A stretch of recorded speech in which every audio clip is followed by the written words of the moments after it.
எதனால அப்படி ஒரு?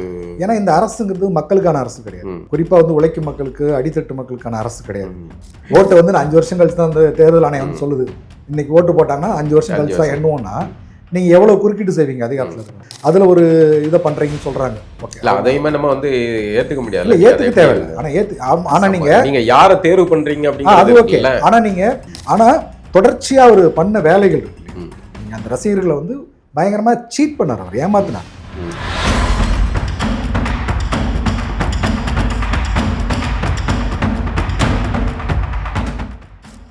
ஒரு துளி வேர்வைக்கு ஒரு பவுன் காசை வாங்கிடுவார். இல்லை, அது வாங்கட்டும். அவர் உழைச்சாரு, வாங்கினாரு, அவரோட ஸ்ட்ராட்டஜி இதெல்லாம் வச்சுக்கலாம். உங்களை இந்த இடத்துக்கு கூட்டு போகணும்னு வந்திருக்கேன், இதுக்காக தான் அப்படி சொல்லிட்டு அந்த சஸ்பென்ஸ் போயிரும் நினைச்சிருக்கலாம்ல. நீங்க யார் என் மேல சஸ்பெண்ட்? நான் உங்களை கூப்பிட்டா நீங்க வருவீங்களா?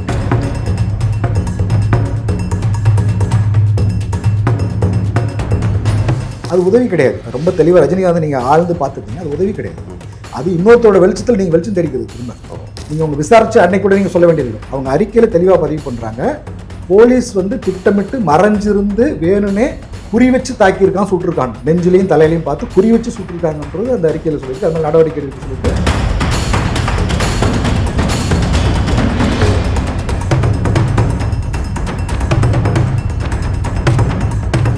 லைன்ஸ் மீடியாவுக்கு நீங்கள் அளித்து வரும் ஆதரவுக்கு மிக்க நன்றி. தொடர்ந்து எங்களுடன் இணைந்திருங்க. லைக் பண்ணுங்கள், சப்ஸ்கிரைப் பண்ணுங்கள், நண்பர்களுக்கு பகிருங்க.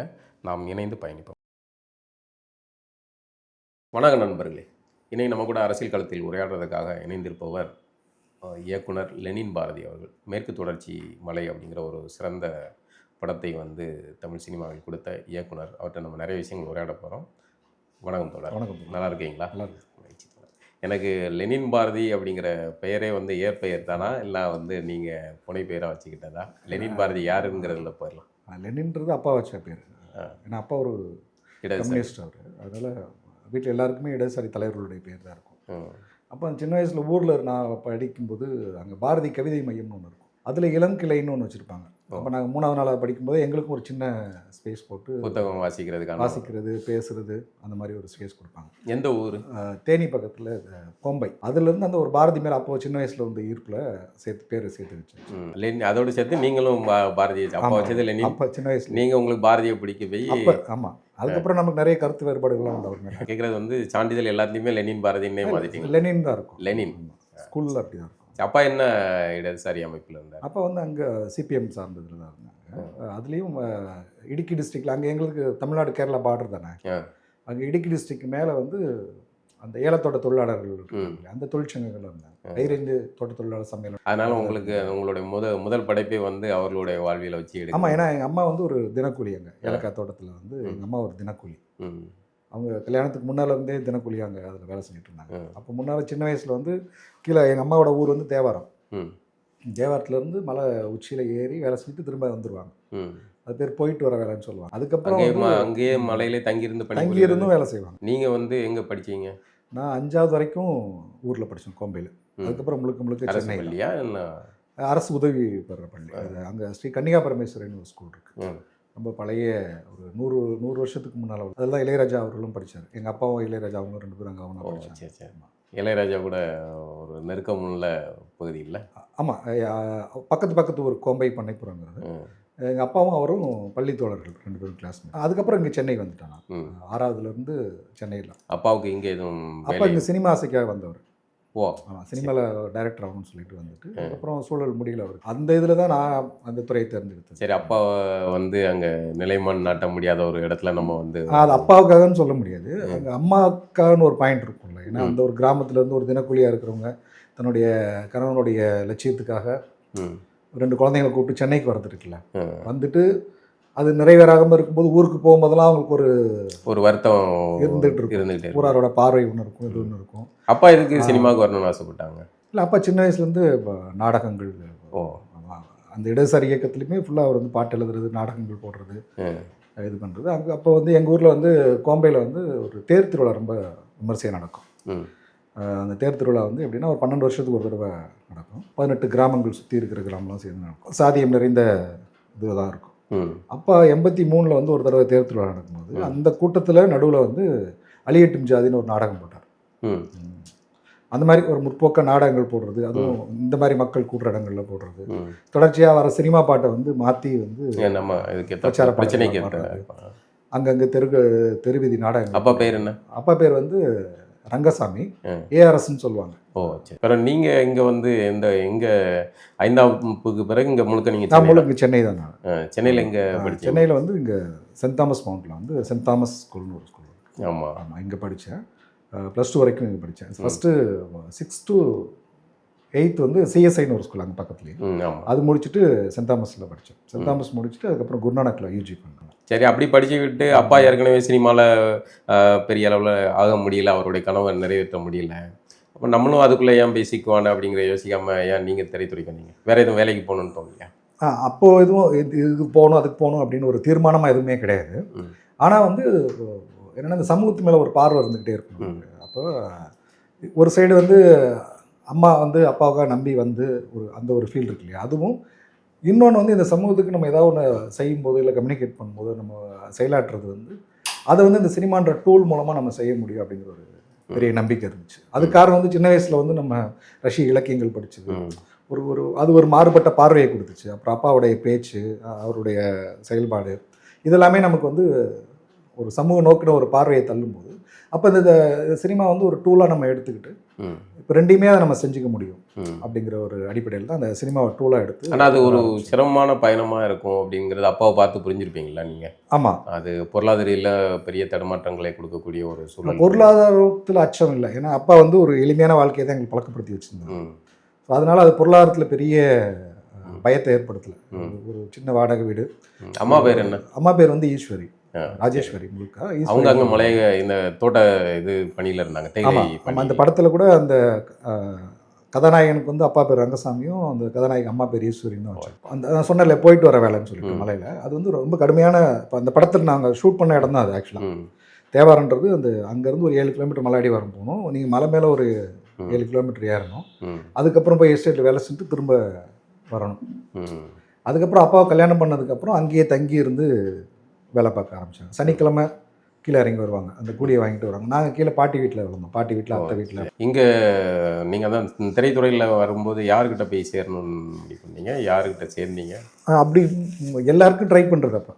ஏன்னா அப்போது வந்து நான் வந்து நிறைய பேர்கிட்ட சுற்றிட்டு இருந்தோம். ஏன்னா அப்போல்லாம் வந்து வாய்ப்புங்கிறது வந்து ரொம்ப கிடைக்காது. இப்போ மாதிரி நிறைய ஸ்பேஸ் கிடையாது. நிறைய இடத்துக்கு போய் எந்த டைரக்டர் ஆஃபீஸ்னாலும் போய் நிற்கணும் வாசலில். அப்படியே அந்த பயணம் எப்படி இருந்துச்சு?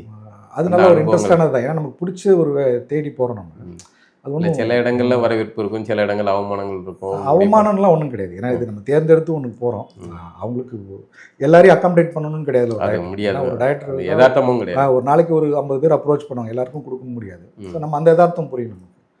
நமக்கு என்ன தேடுதல் வந்துச்சு, அது மூலமாக அந்த தேடுதல் மூலமாக நிறைய நண்பர்கள், நம்ம ஒத்த சிந்தனையில் நண்பர்கள் கிடைக்கிறது தான் ரொம்ப முக்கியமானதாக இருக்குது. அப்படி நண்பர்கள் கிடைச்சாங்க நிறைய. அப்போ கிடைச்சி அப்போ அவங்களோட சேர்ந்து நம்ம சினிமா பற்றி பேசுறது, டிஸ்கஷன் பண்ணுறது. அப்புறம் நிறைய சின்ன சின்ன நிறுவனங்களில் வேலை பார்ப்போம். சில படங்களில் வந்து ஒரு 5 நாள் ஷூட்டிங் போகும், நின்றோம், இல்லை சில ஷூட்டிங்கே போகாது, அப்படியெல்லாம் இருக்கும். அப்படி முதல் ஷூட்டிங்னு போனது வந்து சத்தியமூர்த்தின்னு ஒரு, அது வந்து மம்முட்டி ஹீரோ நடிச்சிருந்தாங்க. அது ஒரு 24 நாள் ஷூட்டிங் போச்சு, அதுக்கப்புறம் ட்ராப் ஆகிடுச்சு. அமுதேஸ்வர்னு சொல்லிட்டு ஒரு டைரக்டர். எந்த டைரக்டர்? அமுதேஸ்வர்னு சொல்லிட்டு அவர் தான். அப்புறம் மீன் குழம்பு மண்பானையும் அப்படி ஒரு படம் பண்ணார் இல்லையா அவர். அது வந்து 2000 நான் சொல்கிறேன். அந்த படம் அப்படியே ட்ராப் ஆகிடுச்சு. அதுக்கப்புறம் திரும்ப வேறு வேறு இடங்களில் வேலை செய்வோம், டிஸ்கஷன் போவோம். அப்புறம் வெண்ணிலா கபடிக்குள்ள, நான்மகனல்ல, அழகர் சாமி குதிரை, அந்த படங்கள்லாம் ஒர்க் பண்ணி முடிச்சோம். அது முடிச்சதுக்கப்புறம் ஆதலால் காதல் செய்வதற்கு கதை மட்டும் எழுதியிருந்தது. அதுக்கப்புறம் என்னோட பட வேலைக்காக போய் இருந்து மேற்கு தொடர்ச்சி மலை அப்படி தான் தொடங்குச்சு. மேற்கு தொடர்ச்சி மலை அப்படிங்கிற இதை வந்து நம்ம வாழ்வியிலேருந்து அதையே முதல் படைப்பாக வைக்கணும் அப்படின்னு முடிவு பண்ணி தான் கதை. அந்த களத்தை மட்டும் நான் அதுலேருந்து எடுத்துக்கிட்டேன். அது வந்து என்னோடய பார்வை, இந்த உலகமயமாக்கலுக்கு முன்னால் நான் பார்த்த மனிதர்கள் எப்படி இருந்தது, சமூகம் எப்படி இருந்தது, ஒரு கிராம அமைப்பு எப்படி இருந்தது, எல்லாமே உலகமயமாக்கலுக்கு அப்புறம் வந்து அது என்னவா மாறுச்சுன்னு இருக்குல்ல, அதை தான் மேற்கு தொடர்ச்சி மலையில் பதிவு பண்ணணும்னு ஆசைப்பட்டேன். அந்த பதிவு பண்ணுறது படம் ரொம்ப பிடித்தமான ஒரு படங்களில் பட்டியலில் அதுவும் ஒன்று, ரொம்ப சிறப்பான ஒரு படம். அந்த களம் வந்து எனக்கு அதுக்கு ரொம்ப பொருத்தமானதாக இருந்துச்சு. அது ஃபஸ்ட்டு அது கதையை எழுதலை. நான் அப்பாவின் மோதிரம்னு ஒரு ஸ்கிரிப்ட் தான் எழுதி முடிச்சேன். நான் எழுதி முடிச்சுட்டு அதில் ஒரு சாக்கோன்னு ஒரு கதாபாத்திரம், தோட்ட தொழிலாளர்களுக்காக வேலை செய்கிற ஒரு தோழர் கதாபாத்திரம். அந்த கதாபாத்திரம் மட்டும் என்னை உறுத்திக்கிட்டே இருந்துச்சு. அந்த ஏன்னா இதுக்குள்ளே ஒரு பெரிய வாழ்க்கை இருக்குது, ஒரு இது கதை விட்டுட்டு நம்ம இப்படி ஒரு கதை பண்ணிகிட்டு இருக்கோன்றது எனக்கு தொந்தரவு பண்ணிகிட்டே இருந்துச்சு. அதுக்கப்புறம் தான் வந்து ஒரு நாள் டக்குன்னு தோணி அதை அந்த கதாபாத்திரத்துக்குள்ளேருந்து அந்த கதை எழுதுனதான் மேற்கு தொடர்ச்சி மலை. அதை எழுதி முடிச்சுட்டு அதுக்கப்புறம் முயற்சி பண்ணி பார்த்தோம், நிறைய பேர்கிட்ட கிடைக்கல.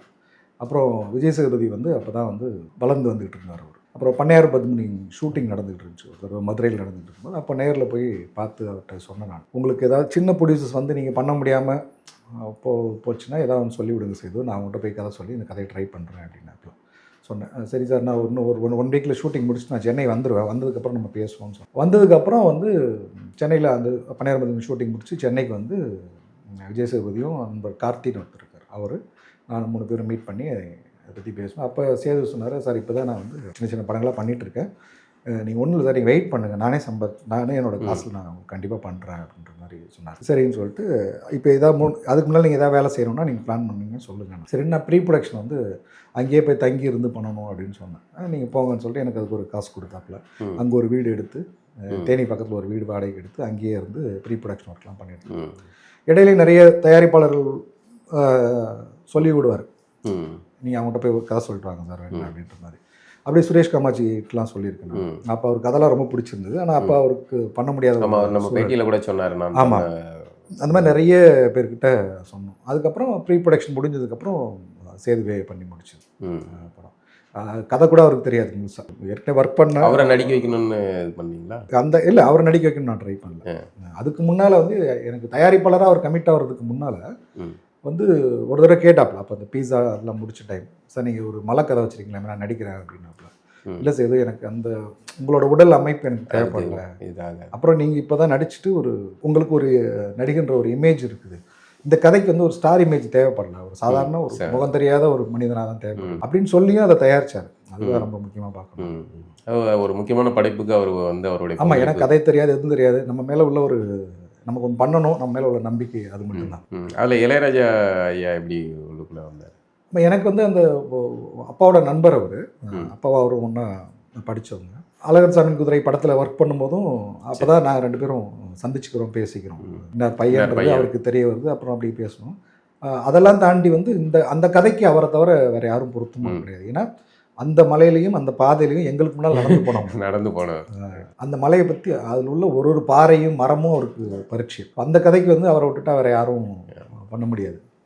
அந்த காட்சியில் வந்து அவருடைய இசை, நான் கதை எழுதிட்டு முத அவர்கிட்ட தான் போய் கதை, இப்போ ப்ரொடியூசர்லாம் கூட கிடைக்கல, ப்ரொடியூசர் அப்ரோச் கூட பண்ணல, முத அவர்கிட்ட போய் கதை சொல்லி இப்படி ஒரு எழுதியிருக்கேன்ப்பா, நீங்கள் வந்து என்ன சொன்னார் அப்படின்னா, நீ எப்போ வேணா வா, நான் பண்ணித்தரேன் அப்படின்னு. படம் கிடைச்சதுக்கப்புறம் பொண்ணு இது ரொம்ப சின்ன பட்ஜெட்டு, என்னால் பெரிய சம்பளம் கொடுக்குறேன். அப்போ அவர் சம்பளத்தை பற்றிலாம் ஒன்றும் பேசிக்கல, எதுவும் பண்ணல. ரெக்கார்டிங் ஆகிற செலவு இந்த மாதிரி மட்டும்தான், அதை அவருக்குன்னு சம்பளமாக எதுவும் இது பண்ணிக்கல. அந்த பாடல் பதிவுனா அந்த நேரத்துக்கு ஆகிற செலவு அது மட்டும்தான் பண்ணாங்க. அப்புறம் ஷூட்டிங் ஸ்பாட்டுக்கும் அன்றைக்கி ஒரு நாள் வந்திருந்தார். அங்கே ஊரில் வந்து பண்ணைப்புறத்தில் எடுத்துக்கிட்டு இருக்கும்போது அவரோட சொந்த ஊரில் பார்க்குறதுக்காக வேற ஒரு வேலையாக 2 வேலையாக அங்கே வந்தவர். அப்போது ஷூட்டிங் ஸ்பாட்டுக்கு வந்தார். அதில் வந்து அவருடைய அந்த பாடலும் அந்த காட்சியும் குரலும் வந்து கடைசியாக எல்லாரையுமே வந்து ஒரு மாதிரி சிலிர்க்க வைக்கக்கூடியது. இல்லை, அவர் நம்ம சொல்லவே வேண்டியதில்லை. அவருடைய குரலுக்கு வந்து எல்லாருக்குமே மனதில் ஒரு நெருக்கம் இருக்கும். ஒரு காலத்தில் அவரே நிறைய பேட்டியில் சொல்ல, என்ன வந்து குரல் ஒரு மாதிரி இருக்கும். ஆனால் அது வந்து என்ன சொல்கிறது, ஒரு நம்ம வீட்டில் இருக்க ஒரு அப்பாவோட குரலாவோ இல்லை அண்ணனோட குரலாவோ ரொம்ப ஒரு நமக்கு நெருக்கமான ஒரு இசைக்கான குரலாக இல்லாமல் அது ஒரு நெருக்கமான குரலாகவும், அது பல பேருக்கு ஆறுதலாகவும் தேர்தலாகவும் இருக்கிற அவருடைய இசை. அதில் வந்து ஃபஸ்ட்டு வந்து அவர் வாய்ஸ் இல்லை, அவர் ஒரு டேட் சாங்கில் அப்போ வந்து வேற ஒரு சிங்கர் தான் பாடணும்னு சொல்கிறார். நான் வம்பா வந்து சொன்னேன், இல்லை நீங்கள் பாடியே ஆகணும், உங்கள் குரல் வந்து இதில் நாங்கள் பதிவு செய்யணும், ஏன்னா அவங்க வரலாறுல ஓரமாக நாங்களும் ஒட்டிக்கிறோம் அப்படின்னு. 2018 மேற்கு தொடர்ச்சி மலை வந்தது. ஆமாம், ரிலீஸ் ஆனது. ஆமாம், இத்தனை ஆண்டு இடைவெளி, அடுத்த படம் எடுக்கிறதுக்கான இடைவெளி, அதுவும் வந்து மேற்கு தொடர்ச்சி மலை வந்து பரவலாக விமர்சகர்கள் எல்லாராலையும் வந்து புகழப்பட்டது, பாராட்ட. அதுக்கு இடையில் ஒரு நல்ல படம் கொடுத்த இயக்குனருக்கு அடுத்த படம் கிடைக்கிறதுக்கான சிரமம் இல்லை, கிடைச்சிட்டு எனக்கு அதெல்லாம் ஒன்றும் பிரச்சனை இல்லை. ஏன்னா நீலம் ப்ரொடக்ஷனில் ரஞ்சித் வளரவங்க தான் வந்து அவங்களா கூப்பிட்டு தான் படம் பண்ண சொன்னது. அப்படி பண்ணது நான் தான் கொஞ்சம் டைம் எடுத்துக்கிட்டார்ல. நான் கொஞ்சம் இப்போ மேற்கு தொடர்ச்சி மலைக்கே வந்து ஒரு 4 வருஷம் டைம் எடுத்தேன். நான் அங்கேயே தங்கியிருந்து அந்த மக்களோட இருந்து அந்த ட்ரெஸ் முதற்கொண்டு கலெக்ட் பண்ணி அந்த பழைய துணிகளை கலெக்ட் பண்ணுறது இருந்து அதில் நடிக்கிறவங்களுக்கான ஆட்களை வந்து தேர்வு செய்கிறது வந்து ஒரு ஆடிஷன், இங்கே நம்ம ஆடிஷன் மாதிரி வச்சு தேர்வு பண்ணுவோம்ல, நான் அந்த மாதிரி பண்ண மாட்டேன். நான் அப்படியே பயணிப்பேன், அவங்க கூடயே இருப்பேன், சுற்றுவேன், பண்ணுவேன். அப்போ அவங்களுடைய திறனை வந்து நான் உள்வாங்கிப்பேன். இல்லை என்னோட திறனை வந்து எடை போட்டு பார்த்துப்பேன். நான் அவங்ககிட்ட கம்யூனிகேட் பண்ணுறதுல எனக்கு என்ன குறைகள் இருக்குது, அவங்களை எப்படி அணுகிறதுல எனக்கு என்ன மாதிரி சிக்கல்கள் இருக்குது, நான் வேற ஒரு இடத்துல இருந்து அவங்களை அணுகிறேனா, இல்லை அவங்களுக்கு ஏற்ற மாதிரி எனக்கு பேச தெரியலையான்றது எல்லாமே ஸ்டடி பண்ணிட்டு நான் முடிவு பண்ணி வச்சுட்டு இந்த கதாபாத்திரத்துக்கு இவங்க நடிக்கணும், இந்த கதாபாத்திரத்துக்கு இவங்க நடிக்கணும் அப்படின்னு சொல்லிட்டு அந்த பகுதி மக்களை வந்து நான் என் கதைக்கு பயன்படுத்திக்கிறேன் நான். சரி, மக்கள்கிட்ட உங்களுக்கு வந்து வரவேற்பு கிடைத்தது, அரசு தரப்புல இருந்து கிடைச்சதா? இப்போ சமீபத்தில் விருதுகள்லாம் அறிவிச்சிருக்காங்க, அதில் வந்து மேற்கு தொடர்ச்சி மலைக்கான அங்கீகாரம் கிடைத்ததான்னு நினைக்கிறீங்களா? இல்லை, எனக்கு அரசு விருதுகள் மேலே ஒப்பீனியனே கிடையாது. அரசு கொடுக்குற விருதுகள் மேலே ஒப்பீனியன் கிடையாது. சில தனியார் விருதுகள் கூட பரவாயில்லன்ற மாதிரி தோணும். அரசு கொடுக்குற விருதுகள் மேலே ஒப்பீனியன் கிடையாது. அதுக்காக விருது வாங்குற எல்லாரையும் நம்ம குறையும் சொல்ல அதுவும் கிடையாது. சிலருக்கு தவிர்க்க முடியாமல் கொடுக்குறாங்க, சிலருக்கு கொடுக்கணும்னு கொடுக்குறாங்க. நான் 2000 அந்த விருது அறிவிப்பை எப்படி பார்க்குறீங்க? அந்த இல்லை, இந்த வாட்டி நிறைய சலசலப்பு இருந்துச்சு. நீங்கள் இதுக்கு முன்னால் கூட லேசாக அப்படி எப்படி போயிடும். அது இந்த இடம் நிறைய வந்து அது குறித்த விவாதங்கள் அதிகமாக இருந்துச்சு. ஏன்னா நிறைய படங்களுக்கு இப்போ இதில் என்ன சிக்கலாம், இப்போ நம்ம ஒரு படம் எடுத்ததுனால நம்ம அதை பேசுகிற மாதிரி ஆகிடும். அப்படி கிடையாது. நான் ஒருபோதும் நான் ரொம்ப தெளிவாக இருக்கிறேன். ஒருபோதும் அரசு கொடுக்குற விருதை நான் வாங்க மாட்டேன். 2018 வந்து படம் ரிலீஸ் ஆனப்பையும் நான் நியூஸ் 18 பேட்டியில் நான் பதிவு பண்ணியிருந்தேன். நான் எதிர்காலங்களில் படம் எடுத்தால் என்னுடைய துறை சார்ந்து நான் இயக்குனராகவோ திரைக்கதை ஆசிரியராகவோ இதை வந்து அரசு விருதுகளுக்கு வந்து நான் பரிந்துரைக்கு அனுப்ப மாட்டேன். எதனால் அப்படி ஒரு? ஏன்னா இந்த அரசுங்கிறது மக்களுக்கான அரசு கிடையாது. குறிப்பாக வந்து உழைக்கும் மக்களுக்கு, அடித்தட்டு மக்களுக்கான அரசு கிடையாது. இது மத்திய அரசாக இருக்கட்டும், மாநில அரசாக இருக்கட்டும், எல்லாமே வந்து முதலாளிகளுக்கான அரசாகவும் அதிகாரத்தை அண்டிப்படைக்கிற ஆட்களுக்கான அரசாங்கமும். ஸோ அப்போ அந்த அரசு கொடுக்குற விருது நம்ம வாங்குறதுங்கிறது வந்து, ஏன்னா நம்ம தொடர்ச்சியாக அந்த அரசுடைய செயல்பாடுகளை எதிர்த்து தான் நம்ம கேள்வி எழுப்புகிறோம். நம்மளுடைய எல்லா வேலைகளும் அதில் தான் இருக்குது. அப்போ அந்த அரசு கொடுக்குற விருது வாங்குறதுல எனக்கு வந்து எந்த அர்த்தமும் கிடையாது. ஸோ நான் தீர்மானமாக இருக்கேன். நான் எப்பயுமே ஒருவேளை இப்போ நம்ம ஏற்கனவே கொடுத்த தனியார் நிறுவனம் ஒருவேளை இப்போ வந்து உங்களுக்கு இந்த படத்துக்கு விருது அறிவிச்சிருந்தாங்கன்னா நீங்கள் அதை வந்து மறுத்திருப்பீங்க. அறிவிச்சிருந்தாங்கன்னா மறுத்திருக்க போகிறோம். இல்லாட்டி வாங்கிட்டு ஏதாவது ஒரு முக்கியமான தருணங்கள் வந்து ஒரு கலகம் ஏற்படுத்துறதுக்காக நம்ம அதை திரும்ப கொடுப்போம். ஏன்னா அதன் மூலமாக அந்த விஷயத்தை கவனம் பெற வைக்கிறது, அந்த மாதிரி அதை ஒரு ஆயுதமாக தான் நம்ம பயன்படுத்த போகிறோம். கொடுத்தாலுமே கொடுத்தா நம்ம முதல்ல வாங்க மாட்டோம். அதில் ரொம்ப தீர்மானமாக இருக்கும். நம்ம வாங்க மாட்டோம் மறுக்கிறதே ஒரு கலகம் தான். இல்லை, நீங்கள் ஒரு படைப்பாளியாக நீங்கள் அதை மறுக்கலாம் வைக்கலாம். ஆனால் ஒரு தேர்வு குழுவினர்கள் வந்து ஒரு நல்ல படத்தை அதை சிறந்த படமாக இருக்குது, இந்த ஜானரில் இது சரியாக இருக்குது அப்படிங்கிறத முடிவு பண்ணி அப்படி தான் கொடுக்கணும். படைப்பாளி வேணான்னு சொல்லலாங்கிறது வேற. ஆனால் தேர்வு செய்யக்கூடியவங்க அந்த முடிவு எடுக்கணும். இல்லை, அதில் இங்கே டிரான்ஸ்பரன்சி கிடையாது. இந்த விருது இதில் வந்து என்ன பெரிய சிக்கல் ஏற்படுச்சுன்னா, எல்லாரும் கேட்குற ஒரே கேள்வி தேர்வுக்குள்ள யாரு தான். அப்போ இங்கே வெளிப்படைத்தன்மை வேணும்ல. அப்போ நீங்கள் வந்து என்ன பண்ணணும், இதில் வந்து நீங்கள் பாடம், ஏன்னா நீங்கள் ஒருபோது இதை நிறுத்தி வச்சுட்டு மாற்றியெல்லாம் கொடுக்க மாட்டீங்க. ஏன்னா இந்த ஒரு 5-6 வருஷம் அறிவிச்சது மட்டும் இல்லை, 5 வருஷம் தேக்கி வச்சு கொடுக்குறதே வந்து உங்களுக்கு தேர்தலை ஒட்டிய ஒரு ஸ்ட்ராட்டஜி தான்.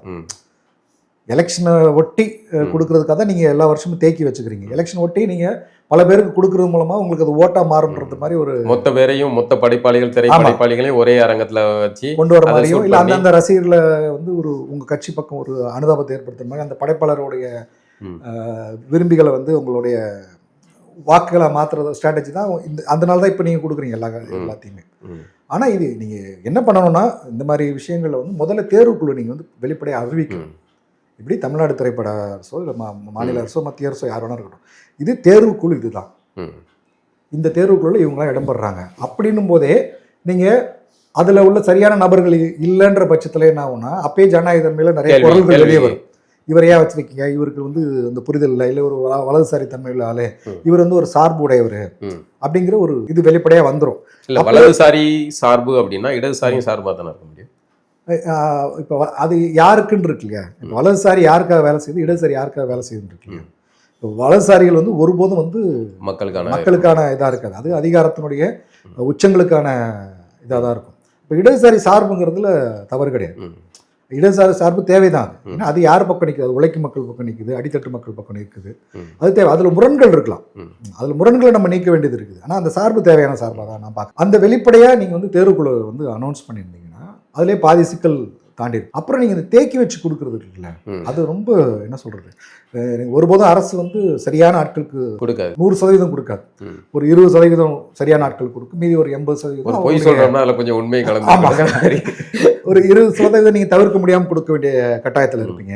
இன்னொன்று முழுக்க கொடுத்தாவே அது வந்து டோட்டலாக வந்து அது டைலூட் ஆகிடும், அது எதிர்ப்பு அதிகமாகிடும்.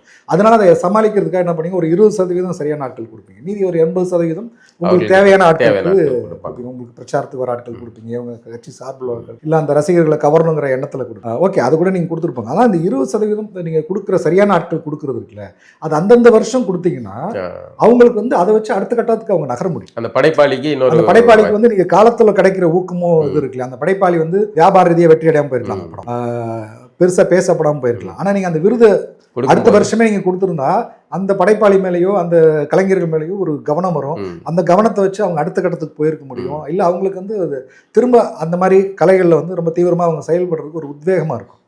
நீங்க தேக்கி வச்சு கொடுக்கறதுங்கிறது இப்ப அந்த ஆட்கள் வந்து இந்த மனநிலையிலிருந்து கூட வெளியே போயிருப்பாங்க. வழக்கமான சினிமா பண்ணிட்டே நம்ம போயிடலாம், ஏன்னா அதுக்கு இடையில அவ்வளவு பிரச்சனைகளை அவங்க சந்திச்சிருப்பாங்க, இழப்புகளை சந்திச்சிருப்பாங்க. எதுவுமே காலத்துல கிடைக்கிறது இருக்குல்ல, அது ரொம்ப முக்கியமானது.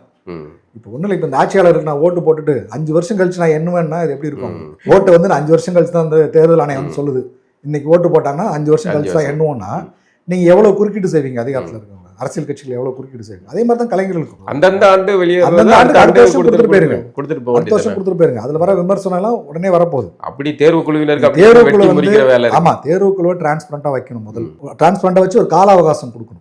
அந்த எதிர்ப்புகள் வருதா இல்லை மாற்றங்கள் பண்றதுக்கு ஒரு கால அவகாசம் கொடுக்கணும். அப்படி வெளிப்படையா வச்ச தேர்வுக்குழு வந்து அந்தந்த வருஷமே வந்து அந்த அந்த வருஷ இறுதியில் முடிஞ்சதுக்கு அப்புறம் நீங்க முடிச்சுட்டு இமிடியேட்டா அடுத்த வருஷம் கொடுத்துட்டாங்கன்னா அது அந்த நியாயமா கிடைக்கிற ஒரு 20% கலைஞருக்கு வந்து பயனுள்ளதா இருக்கும். இது வந்து இந்த குழுக்கள்ல போட்டு குலுக்கி எடுத்து போடு, அங்க ஒரு 10 சீட்டை போடு, இங்க 2 சீட்டை போடு அப்படிங்கிற மாதிரி எடுத்து போடு. ஆமா, இது என்ன அவங்க அப்படிதான் பண்ணுவாங்க. ஆனா குறைஞ்சபட்சம் இப்படி ஒரு உடனே கொடுக்கும் போதாவது கொஞ்சமாவது அந்த 20% உண்மையா வாங்குறவங்க இருக்காங்க இல்லையா, அவங்க நாளைக்கு ஒரு குரல் கொடுப்பாங்க, ஒரு கேள்வி கேட்க. இந்த விருதுல வந்து இந்த படங்கள் புறக்கணிக்கப்பட்டது அப்படிங்கிற மாதிரி சொல்லணும்னா என்ன படங்களை சொல்லணும்? நிறைய இருக்கு. ஏன்னா இப்போ ஒரு பேர் சொல்லி நம்ம ஒரு பேர் சொல்லாம போயிட்டா கூட பிரச்சனை இல்லை. இதில் இருந்தாலும் முதன்மையானதை குறிப்பிடும்படியாக நிறைய விசாரணை படம் இருக்கு.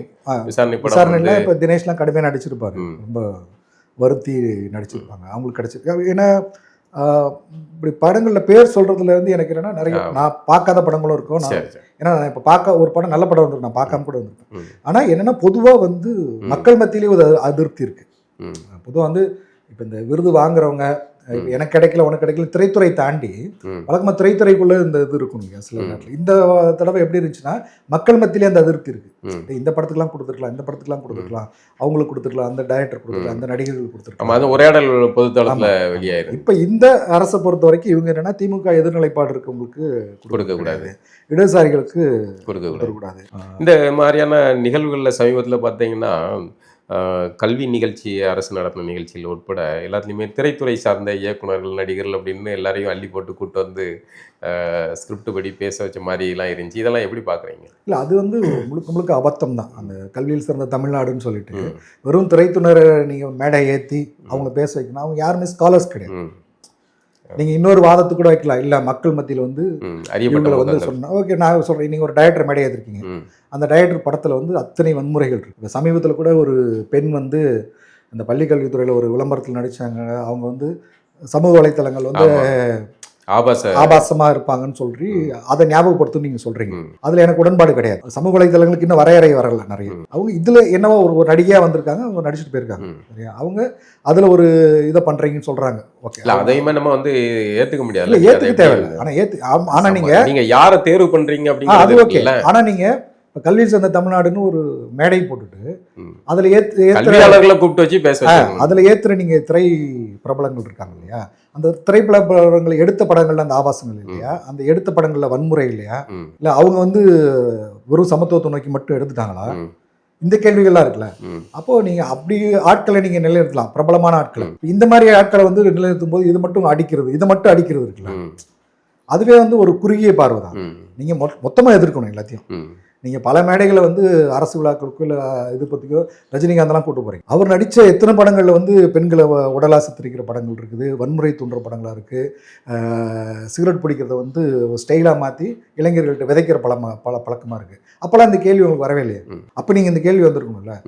அப்போ ஒரு அரசு விழாவுக்கு கூப்பிடுறீங்க, அந்த மாதிரி பெரிய பிரபலங்களை கூப்பிடும்போது இந்த கேள்விகளே கேட்கறது கிடையாது. அது நிறைய சிக்கல் இருக்குது. இது குறுகிய பார்வை தான் இந்த விளம்பரத்தை பொறுத்த வரைக்கும், இவங்க பார்க்குற பார்வை. அந்த விளம்பரத்தை பொறுத்த வரைக்கும் அந்த பார்வை இந்த மாதிரியான படைப்பாளிகள் பைய அதுல இல்ல, நீங்க நின்னே ஒரு கல்வியில் பிரச்சார கல்வியில் சிறந்த தமிழ்நாடுன்னா நீங்க என்ன பண்ணணும், கல்வியாளர்களை கூப்பிட்டு பேச வைக்கணும்.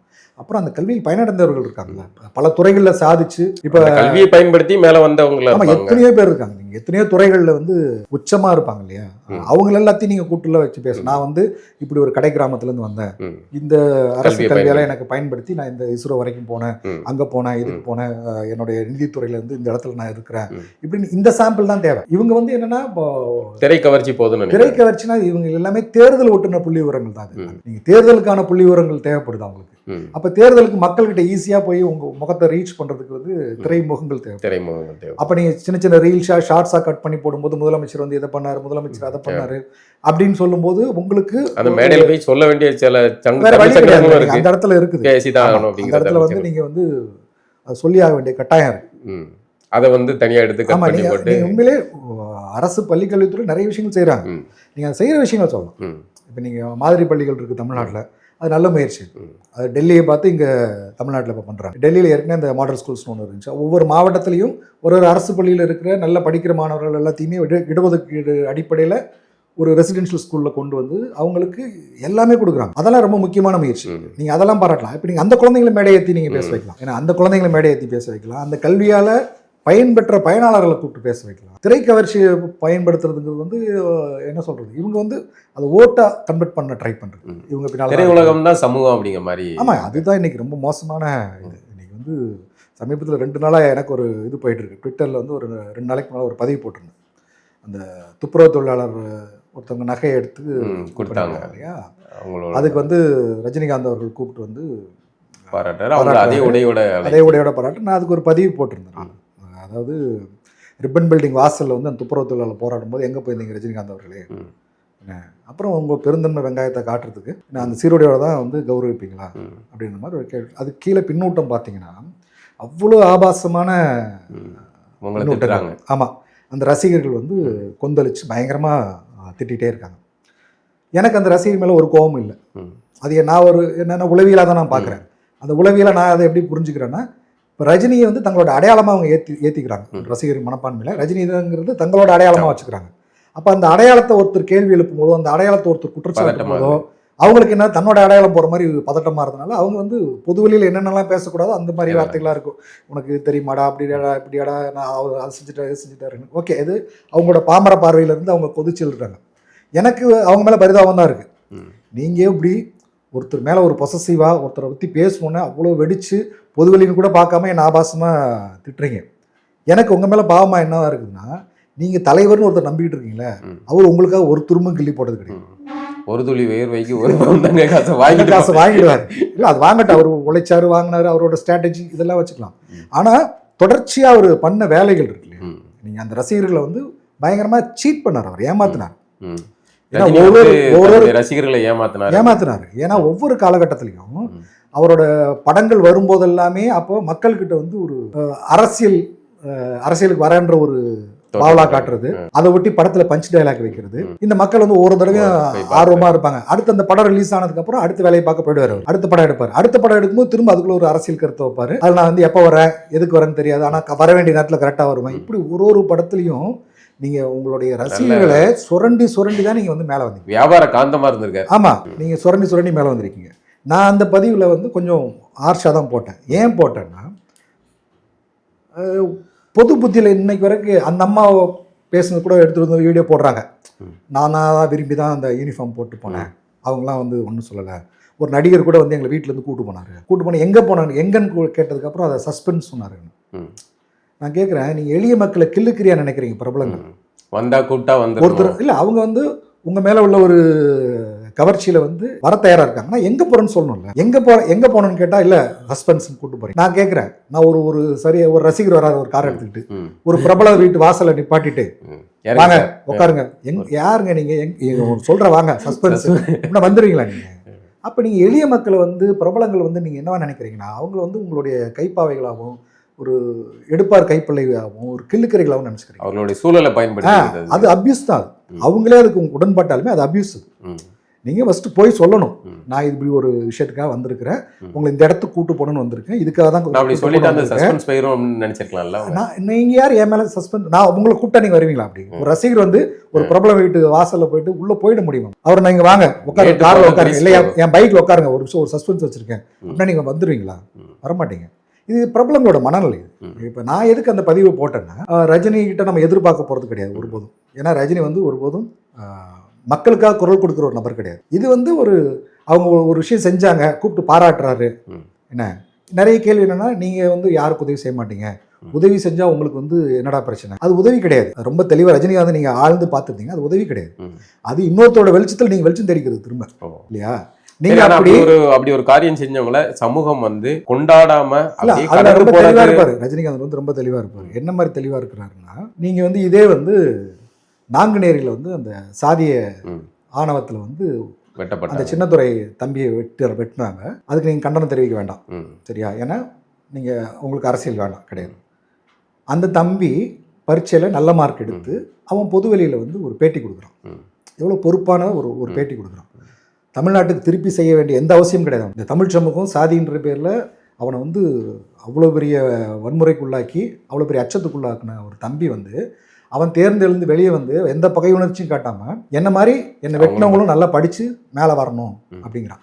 அவங்களை கூப்பிட்டு நீங்கள் ஏன் பாராட்டல? அவங்களை கூப்பிட்டு நீங்கள் பாராட்ட மாட்டீங்க. இன்னொரு தம்பி வந்து ஒரு ஸ்கூலில் வந்து ஒரு டீச்சர் ஃபோன் பண்ணி கேட்குறாங்க, அந்த எல்லாரும் சமந்தான டீச்சர் சொல்கிறான். அந்த தம்பி நீங்கள் என்னைக்க கூப்பிட்டு பாராட்டிருப்பீங்களா? பாராட்ட மாட்டீங்க. ஏன் பாராட்ட மாட்டீங்கன்னா, நீங்கள் ரொம்ப தெளிவாக இருக்கீங்க. அப்படி கூப்பிட்டுனா சாதி பற்றின ஒரு பார்வை உங்க மேலே வந்துடும், ஒரு சாரா ரசிகராக இருக்க மாட்டான். அப்போ நீங்கள் ரொம்ப வசதியாக ஒரு துப்புரவு தொழிலாளரை கூப்பிட்டு நீங்கள் பாராட்டுறது இருக்குல்ல, அந்த இதுதான் அவங்க ரசிகர்களுக்கு தெரியல உண்மையிலே. பாவம், அந்த சூட்சமாக இருக்கலாம். ரஜினிகாந்த் ரொம்ப தொடர்ச்சி அழகாக பண்ணுவார். அந்த இடத்துல வந்து ஏன் நம்ம கடுமையாக அதை அணுகிறோம்னா, இதே துப்புரவு தொழிலாளர் ரிப்பன் பில்டிங் வாசலில் இவ்வளவு போராடிட்டு இருக்கும்போது உங்கள் படம் பார்க்க தான் அன்னைக்கு நைட் வந்தார் முதல்வர். சரியா, உங்கள் படம் பார்க்க தான் வந்தார். அங்கே படம் பார்த்துக்கிட்டு இருக்கும்போது தான் இங்கே அடித்து அந்த மக்களை கலைச்சு போலீஸ் வந்து அந்த படத்துக்கு பேரும் கூலி. என்ன சரி, உங்களுக்கு நான் என்ன கேட்குறேன்னா, நீங்கள் நாங்குநேர் சின்னத்துறை பற்றி பேச வேணாம், பேச வேண்டிய அவசியம் இல்லை. அந்த தம்பியை பற்றி பேச வேண்டிய அவசியம் இல்லை. சாதியை பற்றி பேச வேண்டிய அவசியம் இல்லை. சாதி ஆணவ படுகொலை பற்றி பேச வேண்டிய அவசியம் இல்லை.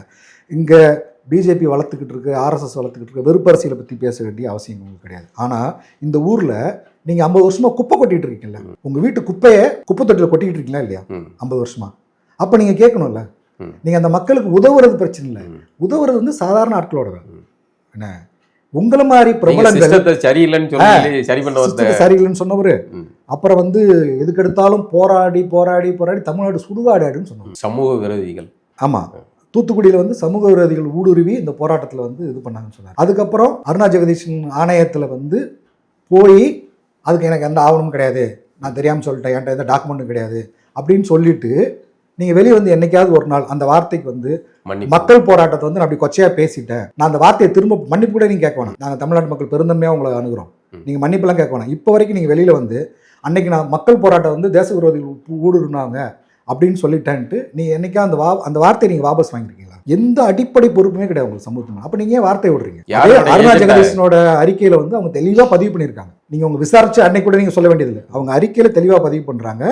போலீஸ் வந்து திட்டமிட்டு மறைஞ்சிருந்து வேணும்னே குறி வச்சு தாக்கியிருக்கான், சுட்டிருக்காங்க, நெஞ்சிலையும் தலையிலையும் பார்த்து குறி வச்சு சுட்டிருக்காங்கன்றது அந்த அறிக்கையில் சொல்லியிருக்கு. அது மாதிரி நடவடிக்கை எடுக்க சொல்லியிருக்கு. அந்த அரசு இப்போ இந்த அரசு அன்னைக்கு எதிர்த்துச்சு, இன்னைக்கு அதுக்கு நடவடிக்கை எடுக்கல, அது சார்ந்த ஆட்களுக்கு பதவி உயர்வு கூட கொடுக்குது. ஆனால் அன்னைக்கு நீங்கள் பொது வெளியில் போராட்டத்தை பற்றி பேசும்போது இன்னைக்கு நான் ஏன் உங்களை கேட்கக்கூடாது கேள்வி கேட்குறேன்னா, நீங்கள் சூப்பர் ஸ்டார்ன்றதுனால மட்டும் நான் கேட்கல, நீங்கள் இந்த ஊரில் 50 வருஷம் குப்பை கொட்டியிருக்கீங்களா? அப்போ அவங்க போராடும் போது நீ அவங்களுக்கு உதவி வேணாம், நீங்கள் எப்பயுமே எளிய மக்கள் பக்கத்தில் அவங்க உரிமைக்கு போராடும் போது கூட நிற்கிறது தான் முக்கியம். உரிமைக்காக குரல் கொடு, உரிமைக்காக குரல் கொடுக்கும்போது கூட நிற்கிறது தான் முக்கியமே தவிர அவங்க வந்து அவங்க நேர்மையாக எடுத்து ஒரு கொடுக்கறத வந்து நீங்கள் பரிசு கொடுத்து பாராட்டுறது அப்படிங்கிறது அது வந்து அது பண்ணையார்த்தனம். அது தேவை கிடையாது அந்த மக்களுக்கு. அது அந்த மக்களுக்கு விடுதலை கிடையாது. நீங்கள் அந்த யூனிஃபார்மோட வந்து அவங்க வாங்கினாங்க இல்லையா, அது நியாயமாக உங்களை உறுத்தி இருக்கணும். அந்த யூனிஃபார்மோட வரும்போது நீங்கள் போட்டு வர கூட சொல்லாம கூட இருந்துருக்கலாம். ஆனால் நீங்கள் அந்த யூனிஃபார்ம் போடும்போது உங்களுக்கு உறுத்தி இருக்கணும். அந்த யூனிஃபார்ம் பார்க்கும்போது உங்களுக்கு உறுத்தி இருக்கணும். இந்த துப்புரவு தொழிலாளர்கள் சமூகம் வந்து அன்னைக்கு வந்து இந்த நகரத்தில் போராடும் போது நம்ம என்ன குரல் கொடுத்தோம்? நீங்கள் ரஜினி அப்படிங்கிற ஒரு பிம்பத்தை கேள்வி கேட்குறீங்க. நேற்று வரைக்கும் கடந்த 21க்கு முன்னாடி வரைக்கும் ஆட்சியில் இருந்தப்போ தமிழ்நாட்டில் பல ஜனநாயக சக்திகள், சமூக கருத்து கந்தசாமிகள், போராளிகள் அப்படின்னு ஏகப்பட்ட பேர் கொந்தளிச்சுக்கிட்டே இருந்தாங்க. தினசரி கொந்தளிச்சுக்கிட்டே இருந்தாங்க. 21க்கு மே 20 அதுக்கப்புறம் பார்த்தீங்கன்னா அந்த கொந்தளிப்புலாம் அடங்கி எல்லாம் ஆளுக்கு ஒரு போஸ்டிங்கில் அடக்கம் செய்யப்பட்டு எல்லாம் கிட்டத்தட்ட அன்னாரிவாளத்தில் அடக்கம் செய்யப்பட்ட நிலையில் இருக்காங்க. நீங்கள் ஒரு ரஜினியை கேட்குறீங்க, இந்த ஜனநாயக சக்திகள் நாங்கள் சமூகத்திற்காக பேசக்கூடியவர்கள்ங்கிறவங்களே வாய் திறக்கலையே. தூய்மை பணியாளர் போராட்டம் நடந்துச்சு, அப்போ தூய்மை பணியாளர் அடித்தப்போ எல்லாம் வந்து வாய் மூடிக்கிட்டு இருந்தாங்களே.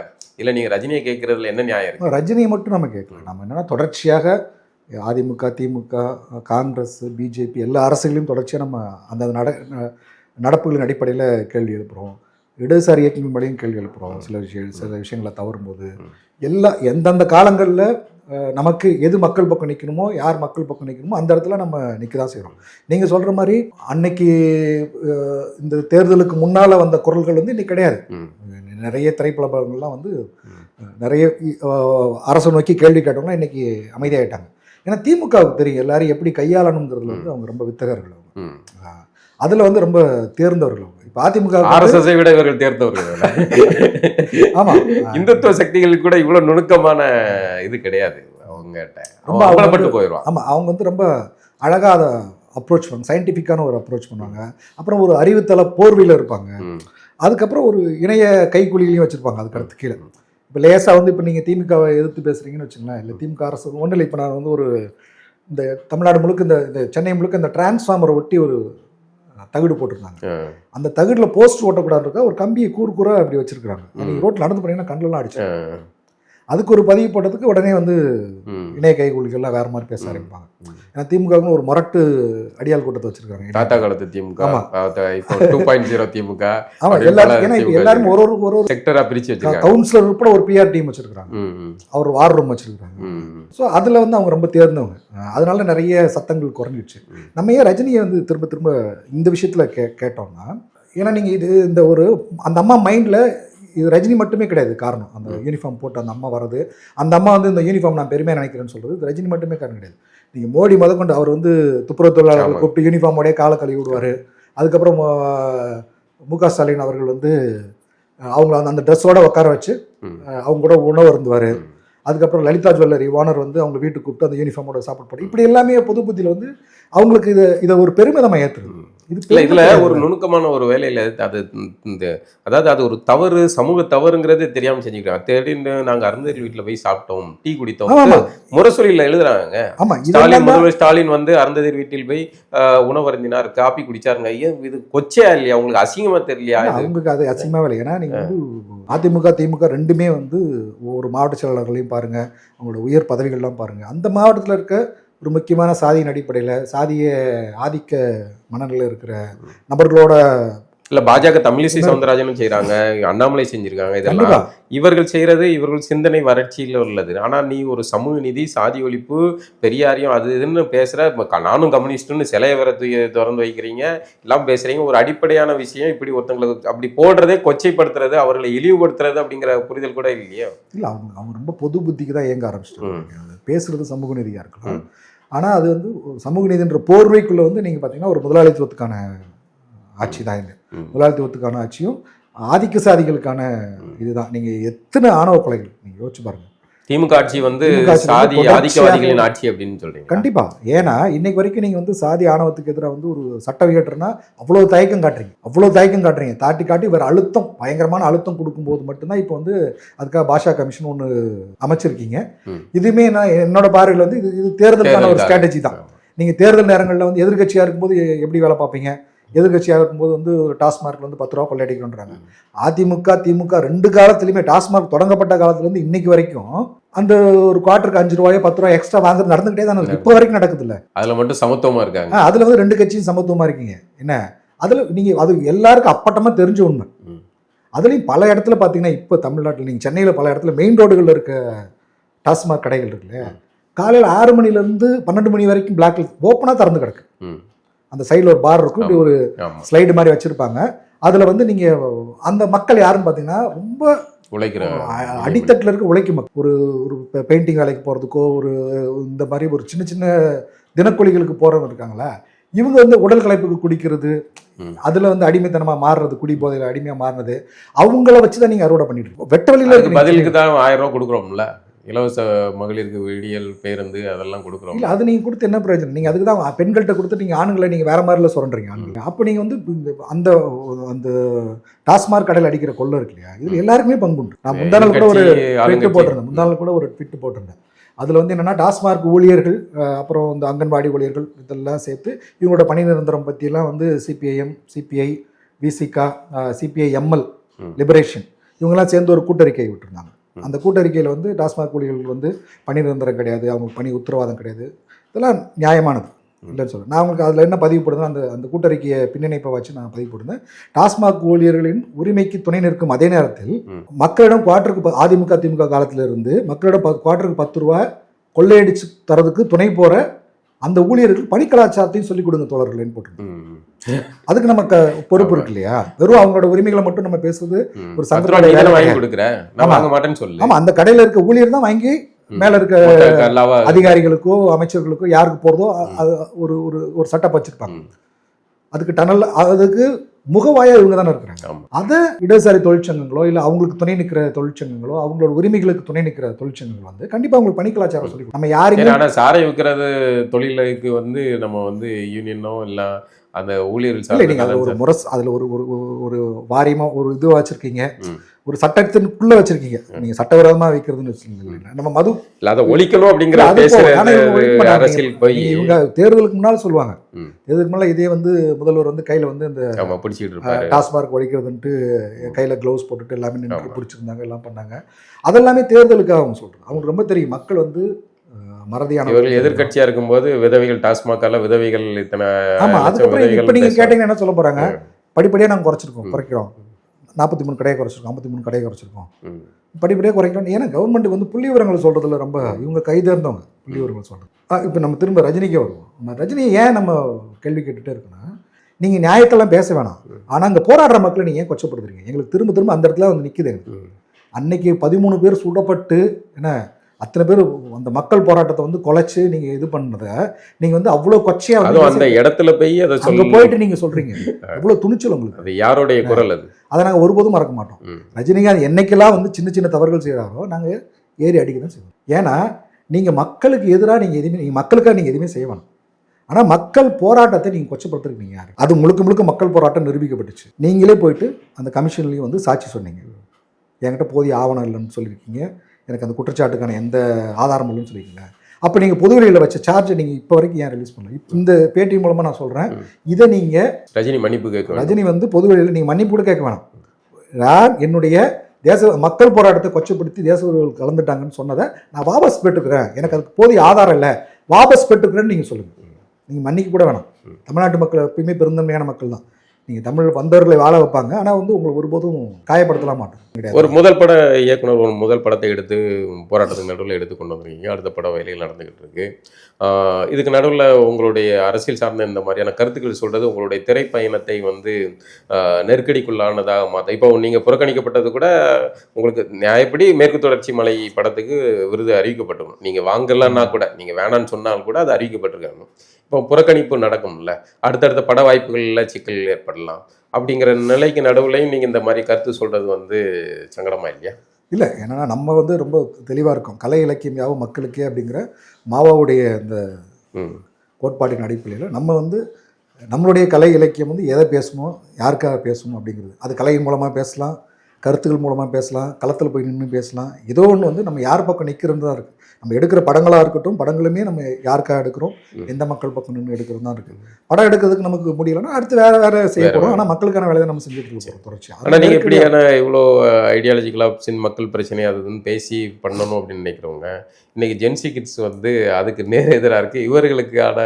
இவர்களுக்காக தான் நம்ம பேசுகிறோமாங்கிற ஒரு எண்ணம் வரலையா? இல்லை, அவங்க மேலே குறைகளே கிடையாது. ஏன்னா அவங்களும் நம்ம வளர்த்தெடுக்கலன்றது தான். இங்கே உள்ள இயக்கங்கள், அமைப்புகள் வந்து அவங்கள கைவிட்டுட்டாங்க. அவங்கள கைப்பற்றலை. அவங்க வந்து அவங்கள அரசியல் படுத்துகிற மாதிரி நம்ம வந்து இப்போ எப்படி வந்து ஆர்எஸ்எஸ் வந்து எவ்வளோ தீவிரமாக ரொம்ப நுட்பமாக நுணுக்கமாக வந்து அவனோட களத்துல. அஜெண்டாவுக்கு வந்து ம். அவனோட வேலை திட்டத்துக்கு ரொம்ப தெளிவாக வேலை செய்கிறான். எங்கெங்கே எப்படி வேலை செய்யணும், எங்கே பக்தியை கொண்டு வரணும், எங்கே வந்து ஒழுக்கத்தின் பேரில் வந்து மக்கள்கிட்ட வரணும், எங்கே யோகான்ற கலை மூலமாக உள்ளே வரணும், இப்படி ரொம்ப தெளிவாக அவன் திட்டமிட்டு வேலை செய்கிறான்.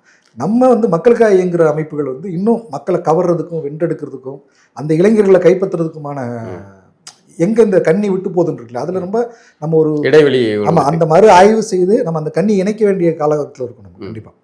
ஏன்னா இப்போ விஜய் வர்றாரு, விஜய்க்கு பின்னாடி இவ்வளோ பசங்க வந்து அவங்கள வந்து நீங்கள் வெவ்வேறு விமர்சனங்கள் வைக்கிறாங்க, தற்கூறியாது.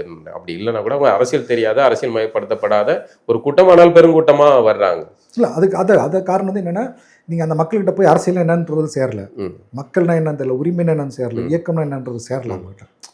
விஜய் படத்தில் இருக்கிறது தான் அரசியல். இல்லை ரஜினி காலத்தில் ரஜினி கட்சி ஆரம்பிச்சிருந்தாலும் இதுதான் நடந்தது. அவர் கட்சி ஆரம்பிச்சிருந்தாலுமே இதே மாதிரி ஒரு கூட்டம் தான் வந்து அன்னைக்கு கொந்தளிச்சு பேசியிருப்போம். அந்த ரசிகர்கள் இதே வார்த்தையை சொல்லி இவங்க பேசிட்டு போகிறாங்க. அந்த ரசிகர் மேலே நமக்கு பிரச்சனை கிடையாது. இப்போ தலைவர்களை விட்டுருவோம். விஜய்க்கு வந்து எந்த பார்வையும் இல்லை. நீங்கள் வந்து அப்படி ஒரு பார்வை இருக்கிற நபர்னா அந்த கரூரில் வந்து அப்படி ஒரு கொடூர நிகழ்ந்திருக்காது. என்ன நிகழ்ந்ததுக்கப்புறமும் நீங்கள் ஓடி வந்திருக்க மாட்டீங்க, நின்று அந்த இடத்துல அதை சரி பண்ணுறதுக்கான வேலை பார்த்துருக்கீங்க. அதுக்கப்புறம் இப்போ இந்த ஜனநாயகன் சென்சார் உங்களோட சொந்த பிரச்சனை இது கூட நீங்கள் குரல் கொடுக்க மாட்டீங்க. இப்போ அவருக்கு குரல் கொடுக்காத ஒரு பக்கம், அதே மாதிரி திரைத்துறையும் குரல் கொடுக்கல. ஏன்னா திரைத்துறை நமக்கு விஜய் மேலே 1000 விமர்சனம் இருக்கலாம், அவருடைய கருத்தியல் மேலே நமக்கு அவருக்கே அவர் படத்துக்கு பிரச்சனை வருது, அது குறித்து அவர் பேச மாட்டார். ஒன்று. ரெண்டாவது திரைத்துறையில் இன்னைக்கு ரஜினிகாந்த் எல்லாத்துக்குள்ள உதவிலாம் செய்கிறார் இல்லையா, அவரு தமிழ் சினிமாவில் உச்ச நட்சத்திரம். சரி, உச்ச நட்சத்திரம். என்ன அவருக்கு ஒரு தமிழ் சினிமா இண்டஸ்ட்ரி மேலே ஒரு பொறுப்பு இருக்கு இல்லையா. நீங்கள் பொது விஷயத்துக்கு பேச வேணாம், இப்போ நீங்கள் குப்பை கொட்டுங்க, ஆனால் குப்பை தொழிலாளியோட பிரச்சனைகளுக்கு துணை நிற்காதீங்க, இப்படி வேணா வந்துட்டு போங்க. ஆனால் உங்கள் துறை சினிமா துறைங்கிறது உங்கள் துறை, அந்த துறைக்கு நீங்கள் குரல் கொடுக்கலாம். இல்லை அதே மாதிரி பெப்சிங்கிற அமைப்பு இருக்குது, அந்த அமைப்பு குரல் கொடுக்கலாம். எத்தனை யூனியன் இருக்குது, 24 கிராஃப்ட் இருக்குது, எத்தனை யூனியன்கள் இருக்குது, எல்லாருமே சேர்ந்து ஒரு கூட்டறிக்கை விடலாம். நம்ம இது நீதிமன்றத்தில் வழக்கு இருக்குது அப்படிலாம் தப்பிச்சுட்டு போகிற ஒரு விஷயம் கருத்து சொல்கிறதுக்கு என்ன. ஆமாம், ஒரு இண்டஸ்ட்ரி இது. ஒரு இண்டஸ்ட்ரி வந்து நீங்கள் அது என்ன மாதிரி படம் வேணால் வந்துட்டு போட்டோம். அப்போ நீங்கள் இந்த ஒரு படத்தை நீங்கள் ஒரு சாம்பிள் வச்சு நீங்கள் இப்படி சென்சார் தடை பண்ணும்போது நாளைக்கு அரசுக்கு பிடிக்காத யார் படம் எடுத்தாலும் இது ஒரு முன்மாதிரியாக வச்சுக்கிட்டு நீங்கள் படங்களை தடை செய்ய முடியும். அப்போ படங்களை தடை செய்யும் மூலமாக ஒரு இண்டஸ்ட்ரியே முடங்க வைக்க முடியல. இப்போ நீங்கள் வந்து கேரளா ஃபைல்ஸு, அந்த ஃபைல்ஸு, காஷ்மீர் ஃபைல்ஸ் எடுக்கும்போதெல்லாம் ஈஸியாக உங்களுக்கு தங்கு தடை இல்லாமல் சென்சார் வந்துடுது, வலதுசாரிகளோட இதுக்கு வருது. அதனால் ஜனநாயகம் வந்து நம்ம ஒரு வலதுசாரி படம் இல்லைன்னு கூட சொல்ல முடியும். ஏன்னா படம் என்ன மாதிரி படம் இருக்குன்னு தெரியும். ஆனால் நீங்கள் சென்சார் கொடுக்காம அதான் தானே இந்த ஆணையம் வச்சுருக்கீங்க, ஒன்று கொடுக்கணும் இல்லை கொடுக்காம போகணும். ஆனால் இவ்வளோ கால எழுத்தடிப்புக்கு அப்புறமும் ஒரு இண்டஸ்ட்ரி வந்து மௌனமாக இருக்கிறது இருக்குல்ல, இது பெரிய பேராபத்து. தமிழ் திரையுலகத்தில் உள்ள முக்கியமான நபர்கள் எல்லாமே இதுக்காக குரல் கொடுக்கணும். இண்டஸ்ட்ரி குரல் கொடுக்கும். பெப்சி அமைப்பாக இருக்கட்டும், இயக்குனர் சங்கமாக இருக்கட்டும், நடிகர் சங்கமாக இருக்கட்டும், எல்லா சங்கங்களுமே தனித்தனியாக ஒரு அறிக்கையும் ஒரு கூட்டறிக்கையும் விடணும் கண்டிப்பாக இந்த விஷயம். இல்லை சல்லீரல் திரைப்படத்துக்கு கூட இந்த மாதிரியான சிக்கல் வந்து திரையரங்கு கிடைக்காத சிக்கலில் சுரேஷ் காமாட்சி அவர்கள் வந்து பண்ணாங்க. அப்போ கூட அந்த துறை சார்ந்த ஆட்கள், தயாரிப்பாளர்களோ இல்லை திரையரங்க ஆட்களோ யாருமே வந்து துணை இல்லை. சினிமாக்காரர்கள் எல்லாமே அப்படி தனித்து விடப்படும். இல்லை, அதான் இப்போ அவங்கவுங்க படங்களுக்கு பிரச்சனை வரும்போது அவங்க ஒரு குழுவாக இயங்குறது, வேலை செய்கிறது அப்படி தான் இருக்குது. நீங்கள் இந்த போக்கை வந்து இவங்க எப்படின்னா இது பிடிச்ச படம் பிடிக்காத படம்லாம் பார்க்காம நீங்கள் இது எதிர்காலத்தோட ஒட்டி பார்க்கணும். ஒரு சின்ன பட்ஜெட் திரைப்படத்துக்கு தேட்டர் கிடைக்கிறதுக்கு வழிவகை செய்யணும். அப்புறம் தேட்டரில் டிக்கெட் விலைகளை பற்றின மறுபரிசீலனை செய்யணும். நிறைய இன்றைக்கி ஒரு குடும்பம் வந்து ஒரு படத்துக்கு பார்க்கணும்னு வச்சுக்கலாம், ஒரு 2000 ரூபாய் ஆகிடும். சாதாரணமாக பார்க்கிங்லாம் சேர்த்தோம்னா 2500 3000 கூட ஆகிறதுக்கான வாய்ப்பு இருக்குது. அப்போ இந்த விஷயங்கள் எல்லாமே இவங்க திரைத்துறையினர் வந்து என்ன பண்ணணும், அலசி ஆராய்ஞ்சு தேட்டர் உரிமையாளரோட உட்காந்து பேசி நீங்கள் ஒன்றும் இல்லை டிக்கெட் விலை குறைச்சின்னு வச்சுக்கலாம், இன்னும் நிறைய பேர் உள்ளே வரப்போ அப்போ லாபமாக தான் இருக்கும் கண்டிப்பாக. அப்புறம் நம்ம இந்த உள்ளே விற்கிற பொருட்களோட விலைகள்லாம் இருக்குல்ல, அது பார்க்கிங் கட்டணும், இதில் எல்லாமே நீங்கள் ஒரு மறுசீரமைப்பு பண்ணால் கண்டிப்பாக எல்லாத்துக்குமே ஒரு தேட்டர் கிடைக்க வாய்ப்பு இருக்குது. நல்லது. உங்களுடைய அடுத்த திரைப்படம் விரைவாக வந்து வெற்றி பெற வாழ்த்துக்கள். நன்றி.